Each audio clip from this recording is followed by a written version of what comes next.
Welcome to the September the 22nd, 1998 taping of It Happened in Grand Prairie. We have a very special history show this month in that we are featuring Hispanic Heritage Month, and we're very excited today. We have a splendid young lady that is of Spanish or Hispanic descent that has been very important to the history in Grand Prairie, Texas, in the workplace for quite some number of years. And we are just very delighted today to bring forth Ruby Garza. Ruby, welcome to the set. Thank you very much. We're just so glad to have you with us, and we're very excited that you're our history tape number 346. And as we document your life that you're going to share with us, we're just so pleased to name you as one of the outstanding Hispanics in the city of Grand Prairie that we could feature today. Thank you. First of all, we'd like for you to look out to your camera and tell us about the real Ruby Garza. When you were born, give your parents' name, your mother's maiden name. If you had brothers or sisters that you'd like to name on this documentary for us, we would be honored to have you do so. Okay. I was born in Harlingen, Texas, in South Texas, and we moved to Grand Prairie in 1968. My mother is Altagracia Leal, and my father is Luis Leal. I have 4 brothers, and I have 4 sisters and 6 brothers. Oh, that is I'm the oldest wonderful. of the You're the 11. oldest of the 11 children. Right. Isn't that magnificent? What a great heritage your family has left with that many brothers and sisters. Do any of your brothers or sisters live in the Grand Prairie area? Yes. Would you like to name the ones that live here? Sure. Okay. I have a brother, Ruben Leal, and then I have 2 sisters, Ruth Leal and Rosalinda Leal. They live in the area. They live in the area. Isn't that wonderful? Yes. That way you keep in touch with that part of the family especially, don't you? Right, right. All right. And born in Harlingen several years ago, we'll put it that way, since you're a young lady.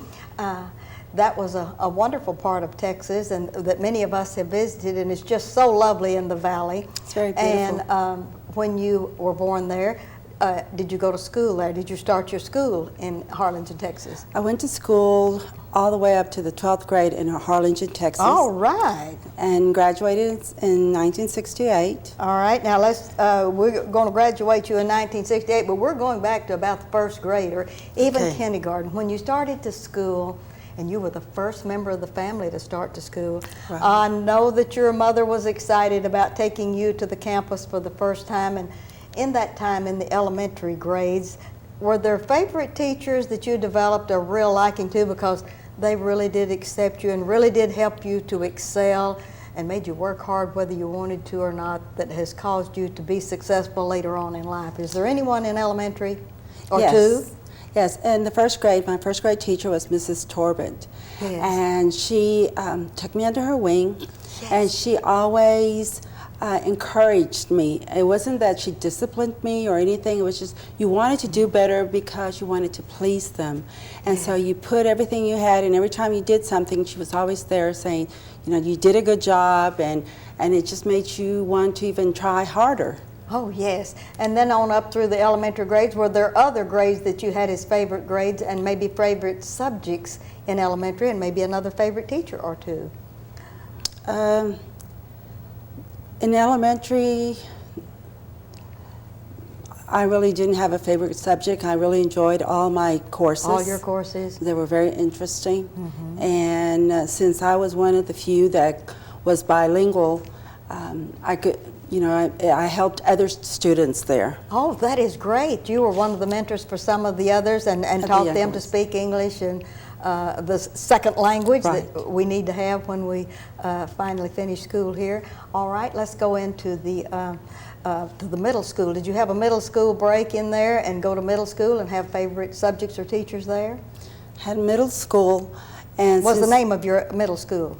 Well, we moved around a lot. All right. Because at that time, my dad was working, would work in the summer in Harlingen, and we would move to Lubbock in the in the fall during the school season. All right. So we went between two different schools systems. Your favorite middle school then would have been where in Lubbock area? Yes, because we had orchestra. Oh, you had and orchestra. I was able to play the viola. Oh, great. That Yes. is wonderful. And then on into high school, and you went back to Harlingen and graduated from Harlingen High School, according to your record. Was there favorite teachers or favorite subjects? Now, let's get back to high school. You're going to have to be making some choices pretty soon. Right. And what were they in high school? Well, in high school, I had a favorite teacher. Her name was Miss Ball. Being the oldest of, at that time it was 10 children, my mother would have babies or would be sick and whatever, and since I was the oldest, I had to stay home as long as it took until she recovered. Yes. So I remember when I was in the 10th grade in my English class, I had to do a research paper. And I couldn't finish it because I was off for like 6 weeks from school. With your mom? With my mom, to take care of her and take care of my brothers and sisters. And my English teacher, Miss Ball, I went to her and I told her, I can't do the research paper because I haven't put it together, I haven't been here. So why don't you go ahead and lower me, instead of being college bound, put me into a lower classification just so I can graduate, get my degree. And Miss Ball turned around and she says, no, I'm not going to lower you because I know you're college material, and what I'm going to do is I'm going to give you an extra few weeks, get it together and turn it in. And that's what happened. Yes.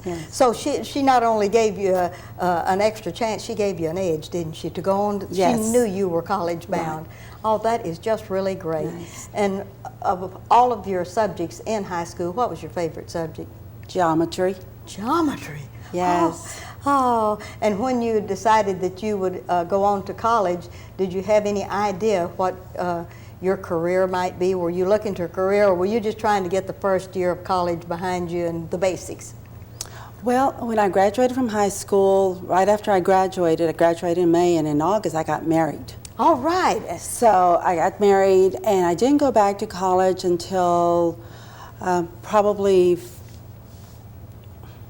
10 years later. 10 years later. Right. And that's after a baby or two. After I had about 3 of them. All right. Well, now let's just talk about the babies, because in order they would be coming along right now, and then we'll get to the college a little later. Okay. Would you like to talk about your children? Yes, definitely. All right. Would you like to name them and tell us where they are and anything you'd like to say about your little family? Okay. My oldest one is Emma Luz, and her name now is Bruce.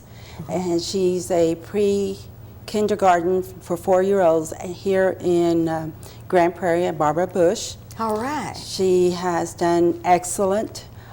She got her degree in fashion designing, but then while she was trying to get a job as a fashion designer, she started working on as a substitute teacher.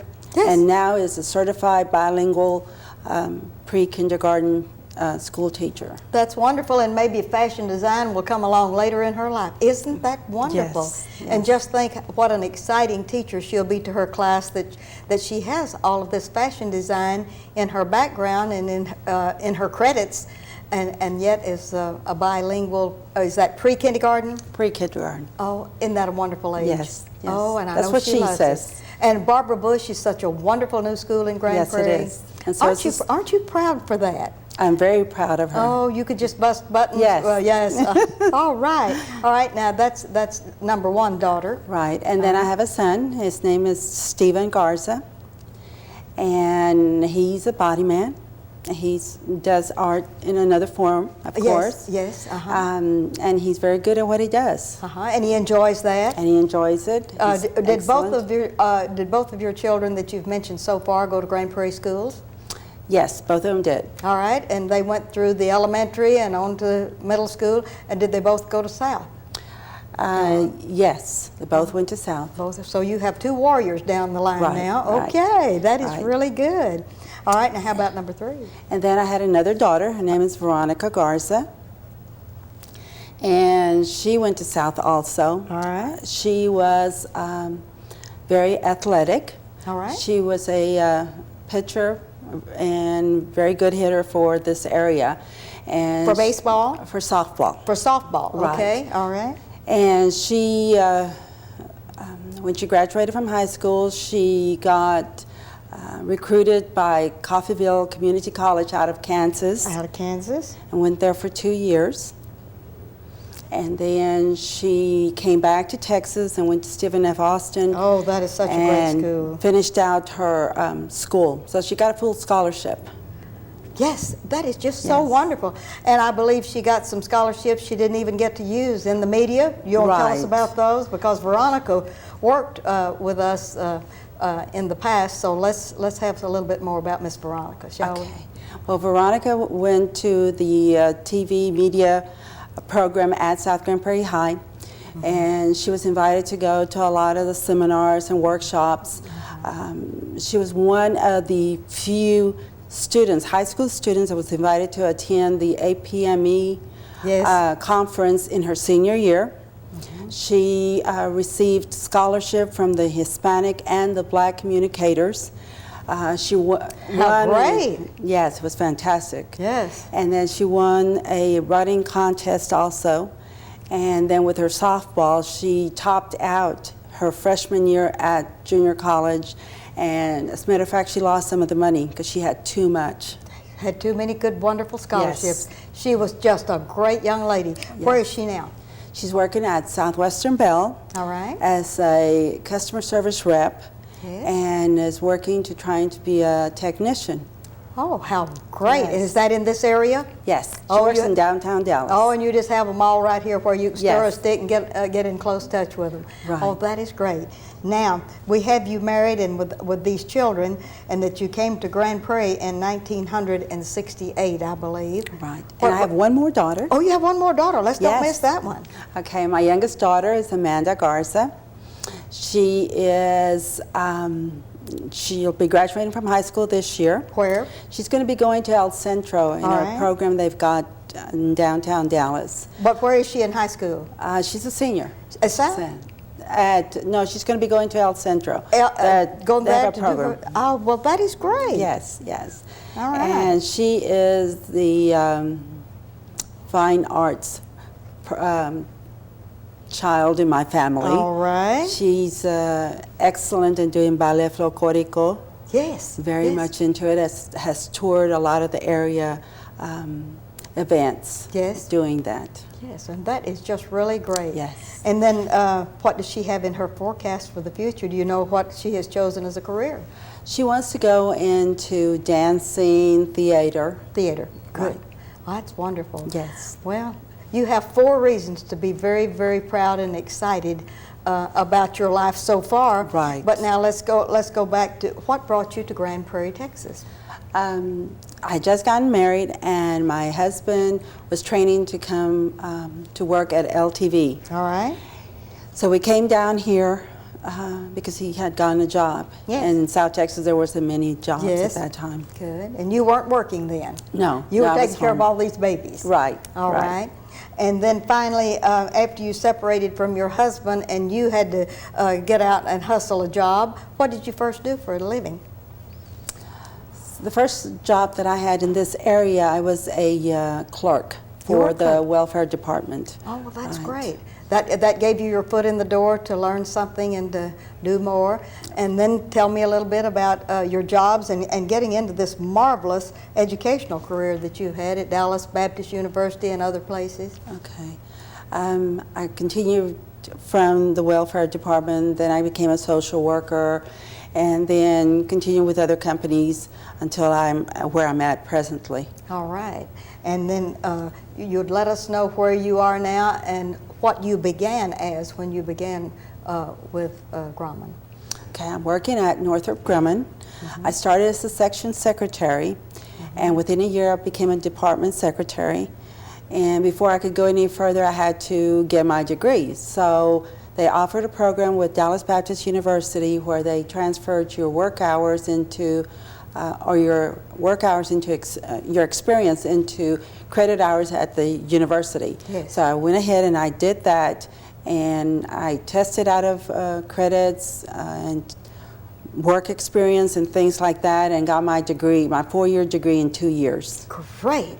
That is just wonderful. Yes. And now that you're a graduate of Dallas Baptist University and still hold a very important position, after you finished your college work, what kind of elevation did you have at work in your job? Well, I got promoted into a supplier directory position and then transferred over to procurement and that's where my career actually began. All right. Again, as a buyer, went up to a senior buyer, and I'm currently a procurement coordinator for the company. All right. Now, when you're a procurement person and a buyer for the company, does that mean that you have to look over all of the specs and have a crew? How many do you have working with you when you are the senior buyer under your supervision?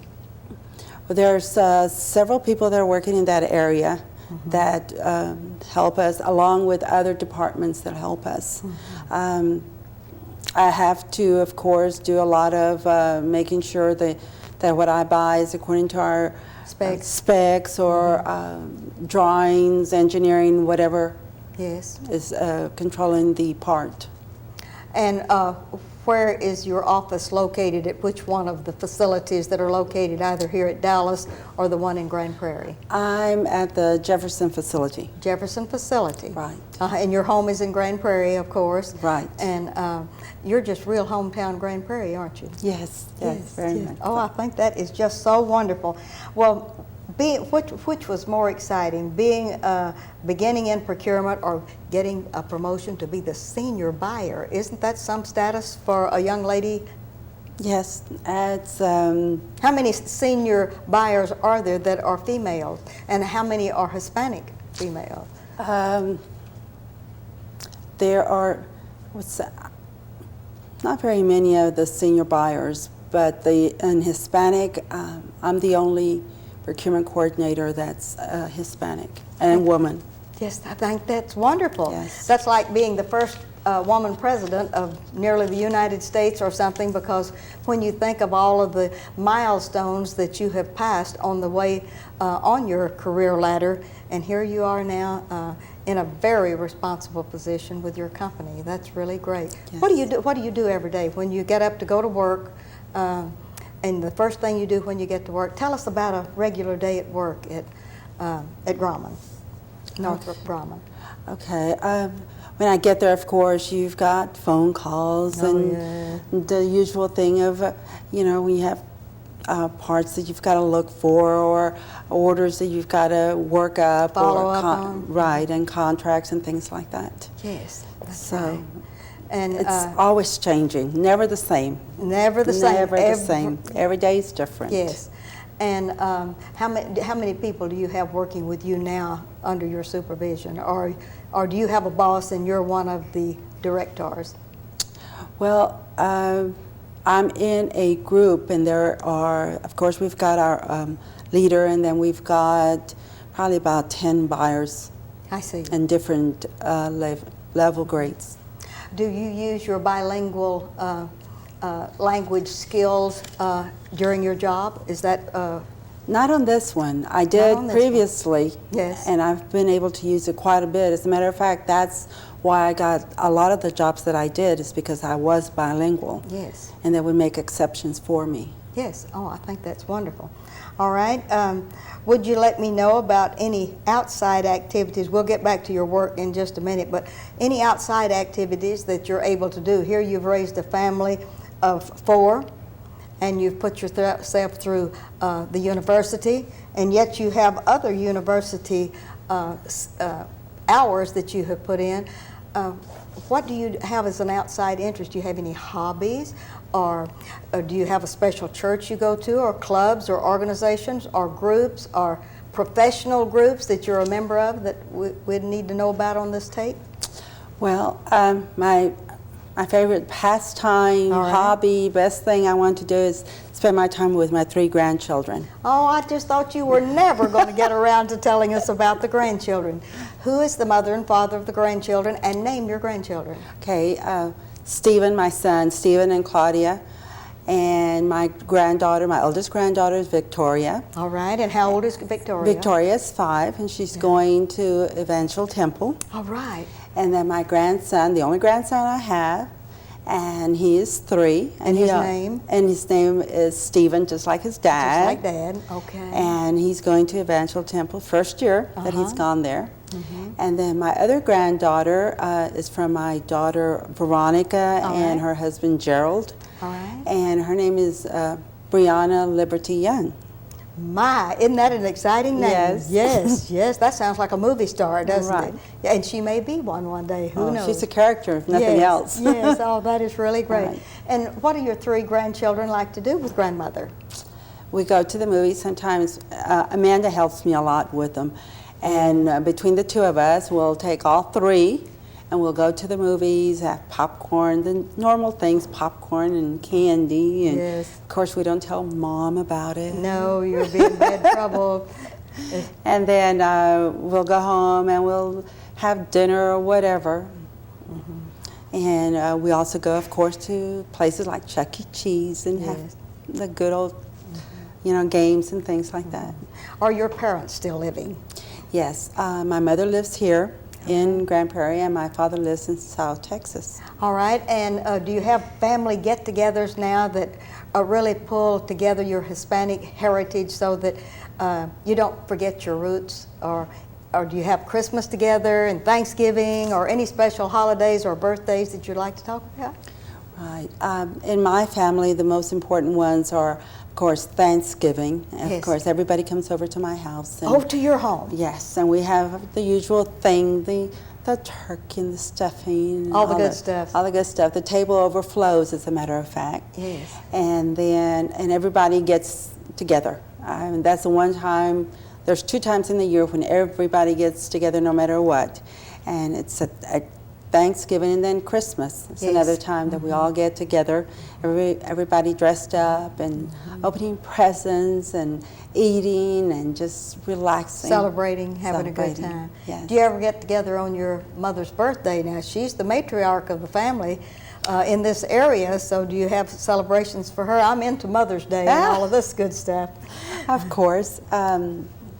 Of course, as you know, in Mexico or the Hispanic culture, May the 10th is Mother's Day. Yes. And always is. No, it doesn't change like the American one. Yes. And so that's the day that we celebrate.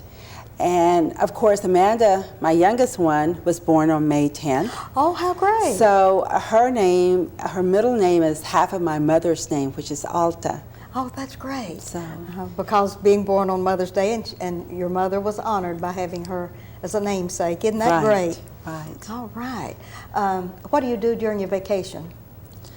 Amanda and I do a lot of traveling. We've gone to Guadalajara twice, and we just hang loose. We go and we just start walking in different directions and see all what's out there, different things. We don't go by maps, we just walk. Yes, and just have a good time. And have a good time. Discover all the different cultures that's quite different from the ones we're used to in this area. Yes. All right.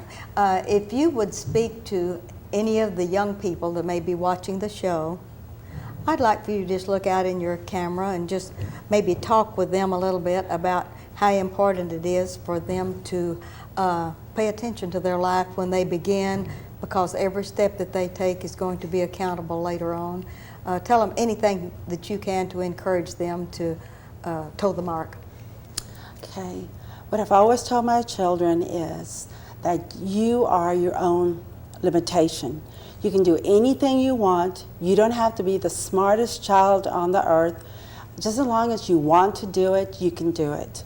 There is, money should not be an object. There's always ways of getting things that you really want.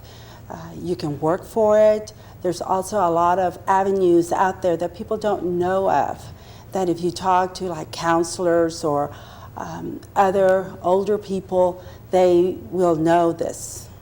All right. That's real good advice. And would you like to say anything to the parents that might get a little bit discouraged with the way their young people maybe do not quite listen as well as they should? Would you like to talk to the parents and tell them to bear with it and to hang in there, because you have and you pass a lot of milestones if the parents will do their job? Okay, for the parents, if you set up a good foundation, every once in a while they'll sway from it in their teenage years, but eventually they'll come back. They'll always come back to where you've put that foundation. And don't ever be discouraged, and always encourage your children to do the best they can. With you talking to them, communicating with them, listening to them, they will continue with their dreams and just inspire them to continue. And as far as education is concerned, do you think all of the time that you have spent and the sacrifices that you have made, if you think that's worthwhile, I'd just like for you to do a testimonial about that. Education, you've got to have it. Not everybody's meant to go to college, and that's okay. There's nothing wrong with you going to a technical school or a business school, because we're not all made the same, but we all can achieve whatever we strive to do. So if your child says he wants to go to a business school, encourage them. They don't have to be the president of the world. They don't have to be a college graduate, just as long as they do what they want and they'll succeed at it. Now we have about another minute left on our interview, and we need to thank your bosses at Northrop Grumman, the ones that allowed you to come and be here today, the ones that have provided you with a wonderful job, many promotions. Would you like to thank them at this time? Yes, I want to give a special thanks to Ray Intrican, who had enough insight to let me work as a buyer, and of course to my current managers, Richard Graves, Byron Robertson, and Larry Loudemy, who allowed me time to come and be with y'all. And also, let's not forget Larry Villegas, who is the one that gave me your name and said she's wonderful and she will be just splendid on the show. Let's thank Larry. I want to thank Larry. He's very encouraging. He is very uplifting. He has a lot of knowledge of what's going on. Thanks, Larry. Yes, thanks, Larry. And thanks, Northrop Grumman. Thank you. We're just so delighted to have had you on the show today. It's just been really great. And this is a splendid addition to our Hispanic Heritage series that we're doing. Want to thank you for being with us today. Thank you very much. And this is Ruthie Jackson reminding you that history is as we live and do.